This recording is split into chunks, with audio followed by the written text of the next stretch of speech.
Now you're probably here because I recommended the Subrosa Tiro for you on your free bike recommendation. I'm going to tell you everything that you need to know about this bike so that you can make an informed decision before you actually buy it. If you're not here from the recommendation and you want me to recommend you 3 bikes that are perfect for you, fill out a free bike recommendation request. It takes me about a day, but fill it out and be patient. I'll recommend you 3 bikes that are perfect for you. The Subrosa Tiro might be on there for you, but it might not. It all depends on your budget, your height, your skill level, the quality of bike you need, and so many other factors. So that's up here on the screen if you want to fill that out and request a bike recommendation. Now the Subrosa Tiro is unique because it comes in so many different top tube options. This is a bike I reference periodically in other bike reviews because it's like, this bike comes in a 21.33 inch top tube, which is insane. This is the tallest top tube that I've seen on any bike, any complete bike. The second next biggest is the Sunday Dark Wave, which is 21.25. You can get the XXL Tiro in 21.33. That's insane to me. Other than that, though, it doesn't have very much going for it.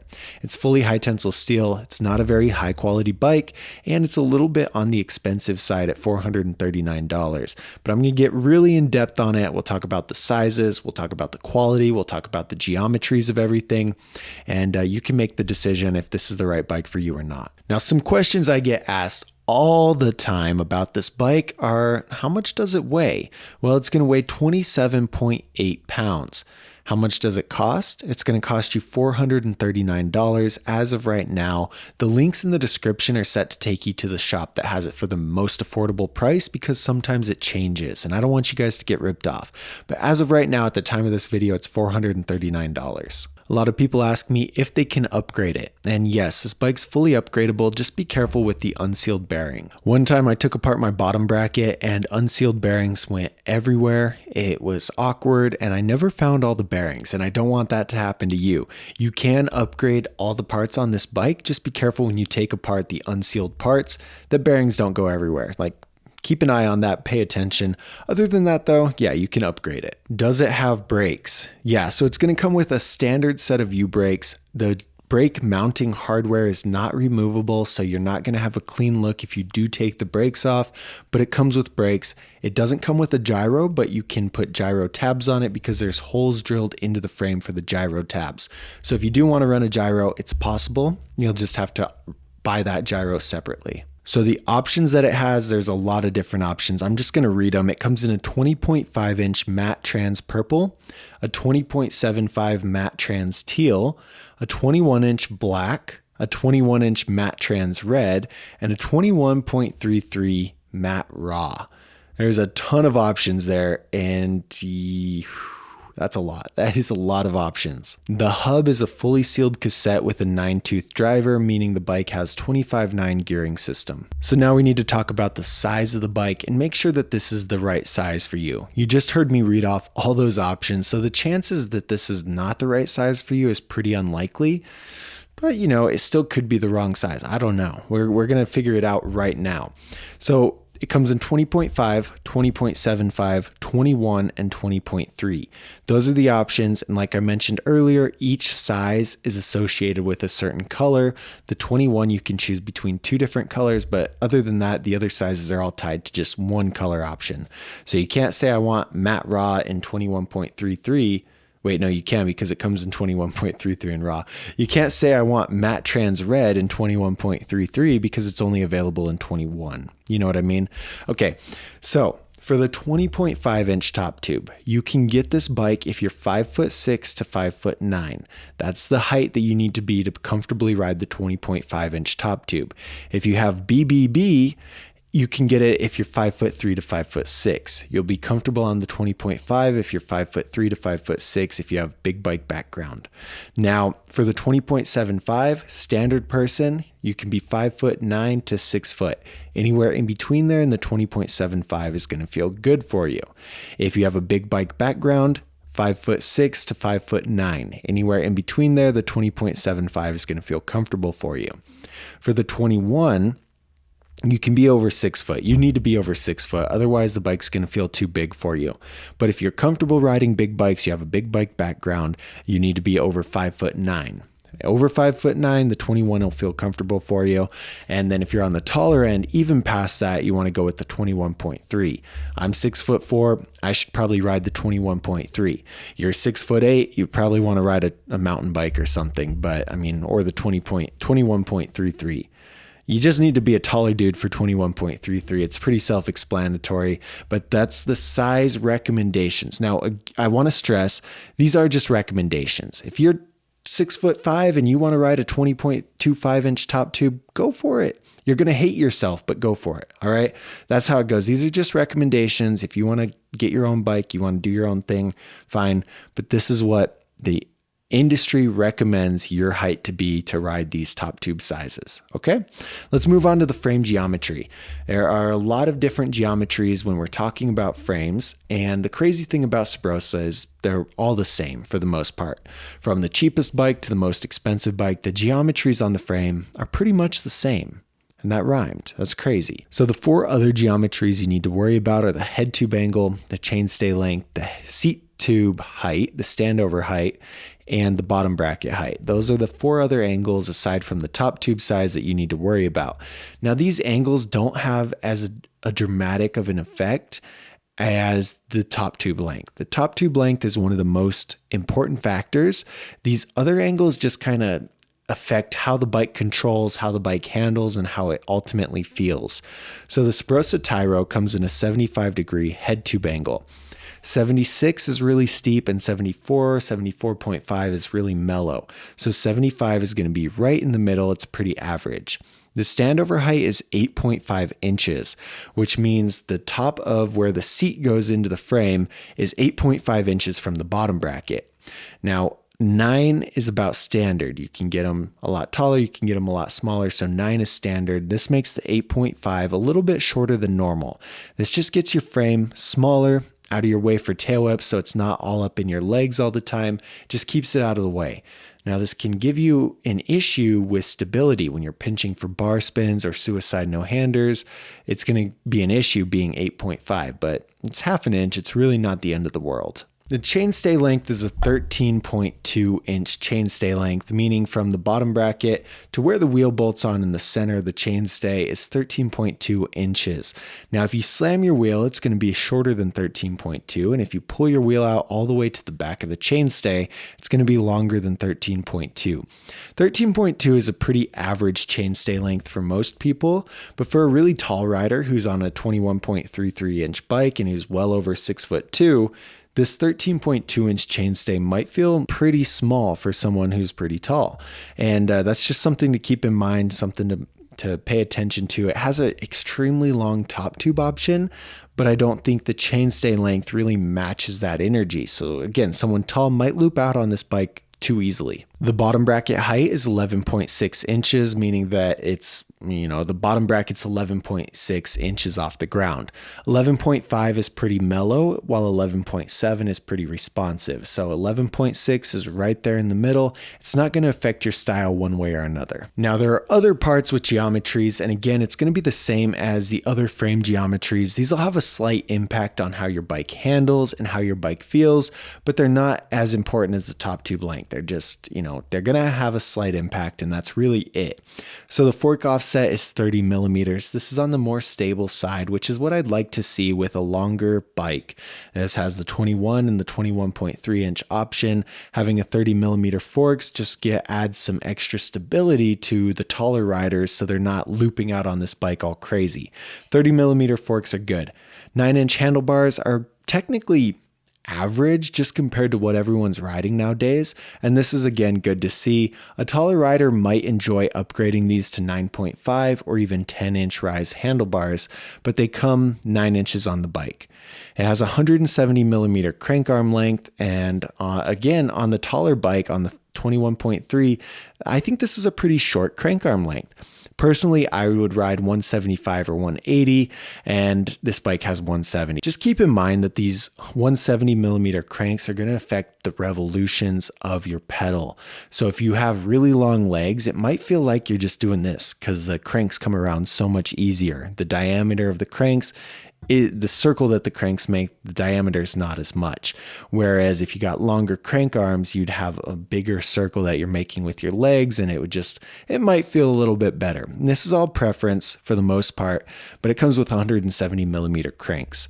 The stem, I think, is 50 millimeter reach. This is how far the handlebars are from the center of the stem and the center of the forks. Having longer stem reach is going to make the bike steering more stable, so it's not going to respond as quickly to steering. While if it's shorter, bar spins are going to be easier, and it's going to be really responsive on the steering. So there's nothing too dramatic on this part package geometry. Really, it's nothing crazy here, but I do want to mention, if you are a taller rider, some of this seems a little too generic. And the only time I recommend the 21.3 inch Tiro is if someone's extremely tall and they have a lower budget. I'll recommend this to them. And if you're here because of that, I want you to know you might want to upgrade the bars a little bit and consider upgrading the cranks later on. Mostly because these cranks are 3-piece chromoly 8-spline cranks. They're very heavy, and you can upgrade them with 48 spline cranks. It's going to feel nicer. And if you do that, get a longer crank arm length, because 170 millimeter is pretty short for a taller rider. It's considered pretty short. So we need to talk about quality to kind of determine how long your bike is going to last. I don't want you to get a bike and break it in a few months. The frame on the Tiro is 100% high tensile steel. High tensile steel is a lot weaker than chromoly. It doesn't last nearly as long, and you're going to find it on most low-end complete BMX bikes. The forks are also high tensile steel, but they have a chromoly steer tube. So I don't know. It seems like bike companies do this. They put a chromoly steer tube in the forks as a band-aid for low quality forks. And to be honest, it doesn't do anything. Maybe it tricks you into thinking the forks are chromoly. They're not. The steer tube is the part that goes in your head tube, in your frame. And it's kind of important to have that there, but not as important as your legs. Your high tensile steel legs, if you nose case a jump or you disaster a quarter, they're going to bend out. I want you, next time you're at the skate park, look at somebody with a low quality bike who's had it for a while, and I guarantee you their forks are going to look like a Harley Davidson. They're just going to be bent out, and that's because they're high tensile steel legs. So for a light rider, that's not bad, but for a heavier rider who puts the bike through a beating, that's pretty bad. The bars are also high tensile steel. The cranks are the chromoly 8-spline cranks. Nothing wrong with these cranks except they're pretty heavy. They're not the 48 spline, and it comes with Rant single wall rims. You're going to want double wall rims if you're heavier or if you're serious about BMX, because they do take a ton of impact. You got to think about it. Your bike is rolling on these rims all the time. So the rim quality plays a huge role in how long your bike is actually going to last. So these are single wall. If you're taller, if you're heavier, I do recommend getting the double wall. These are not the best quality rims. I mean, none of these parts are very good quality, to be honest, but it's affordable. That's the deal here. You're trading the quality for the price tag, and you're getting a lower price tag on this bike. So some exciting things about the part package are the Rant Trill plastic pedals. These are technically aftermarket pedals. Even though they're only Rant pedals, they're technically aftermarket. It has a Subrosa pedal steel 25 tooth sprocket. This is an aftermarket sprocket, and then it has a sealed integrated headset and a sealed bottom bracket. The disappointing things on the part package were the 410 chain, which is lower quality than the 510 chain or than a half link, and it has non-removable brake mounts like I mentioned earlier, and then an unsealed front hub. So you can do this test with your bike, or when you get it, set it on the back and spin it and see how long the front wheel spins. I've done this before, and I swear to God, if you have fully sealed front hubs, it'll spin essentially forever. If you have unsealed front hubs, especially if you've ridden it for a while, it collects dust and it goes while it's spinning. It's not very fun. Keep that in mind. I'm glad the rest of the bike is fully sealed, but the unsealed front hub is going to cause an issue within the first 6 months. I guarantee it. Okay, so in the Dougsterbob app, this bike scored a 2 in quality, meaning, well, 2 out of 10, you can do the math. It's not very good. And it does have a weight limit of 130 pounds. This is just a weight limit I came up with. The Subrosa doesn't say this weight limit. I say this weight limit because I'm tired of bigger people getting on low quality bikes and breaking them and then spending even more money upgrading them. if you're over 130 pounds, this bike is going to break a lot faster than it should. You want a bike to last you at least a couple years, and I don't think this will happen for somebody over 130 pounds. Now, if you're under 130 pounds and somehow freakishly tall, the Subrosa Tiro XXL is a great bike for you. If you just don't have the money and you're, again, very tall, the XXL is going to be a good choice, or the XL version.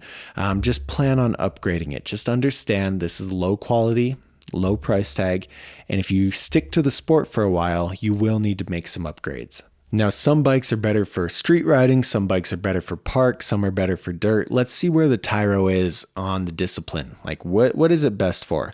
So it scores a 1.3 in street, a 2.56 in park, and a 2.82 in dirt.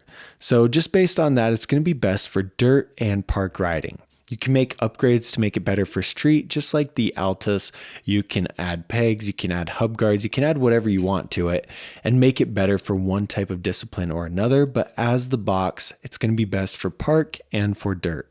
If you bought this bike and you messaged me and you said, hey, what upgrades should I do on this bike? This is what I'd say. I'd say upgrade the wheels.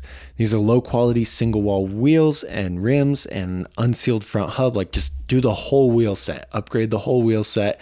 They're not very good and you're going to get a lot of benefit by buying new wheels. The second thing I'd tell you to upgrade is the tires. The tires that come stock on this bike are not very high quality, and it's going to save you a lot of weight when you upgrade to good quality folding aftermarket tires. And then the last thing I'd say is the bars. Mostly if you're taller, I think you should get a little bit taller bars. Now, I only ride 9.25, and before that I rode 8.9, so it is totally a preference thing. But in my experience, people who I've helped get back into the sport who are taller upgrade to taller bars right away because they feel more comfortable. They're not so hunched over. I've been hunched over my whole life riding bikes, so I'm used to it. But you guys who are not used to it, I say avoid that and get some taller bars. Those would be the 3 upgrades that I'd say. Now, to kind of give my thoughts on it overall, just unbiased opinion, I think this bike is too low quality for most taller riders.